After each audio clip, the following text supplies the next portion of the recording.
படைத்தவன் மேல் பழியும் இல்லை, பசித்தவன் மேல் பாவம் இல்லை.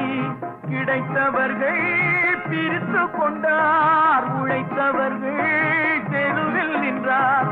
பலர் வாட வாட சிலர் வாழ வாழ ஒருபோதும் தெய்வம் பொறுத்ததில்லை. கொடுத்ததெல்லாம் கொடுத்தான், அவன் யாருக்காக கொடுத்தான்? ஒருத்தருக்கா கொடுத்தான், இல்லை